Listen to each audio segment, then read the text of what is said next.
வீட்ல பேட்டிலாம் எடுத்தாச்சா? ஆமா பாட்டியம்மா, பண்ணையார பேட்டி எடுத்தாச்சு. இனிமே டிவி பேப்பர்ல எல்லாம் வரும்.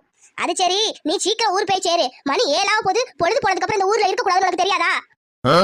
என்ன பாட்டியம்மா சொல்றீங்க? 7 மணிக்கு மேல இந்த ஊருக்குள்ள இருக்க கூடாதா? ஏன்? டேய் பட்டணத்து தம்பி, இங்க காத்து கருப்புலாம் அலையுதுடா. உனக்கு சொன்னா புரியாது.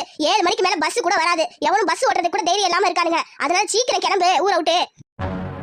என்ன பாட்டியம்மா சொல்றீங்க? ஏன் 7 மணிக்கு மேல இந்த ஊர்ல வெளியே தெரிஞ்சா என்ன ஆகும்? டேய் பட்டணத்துக்காரா, 10 வருஷத்துக்கு முன்னாடி ஊர் திருவிழா நடந்துச்சு. அப்ப ஒரு தீ விபத்துல ஒரு 100 மக்கள் போய் சேர்ந்துட்டாங்கடா. இந்த ஊரே ரணமா இருந்துச்சுடா. எல்லாம் தீயில வெந்து கருகி செத்தாங்கடா எல்லாரும் கண்ணு முன்னாடியும். அது சரி பாட்டி, அதுக்கும் 7 மணிக்கு மேல என்ன விஷயம்?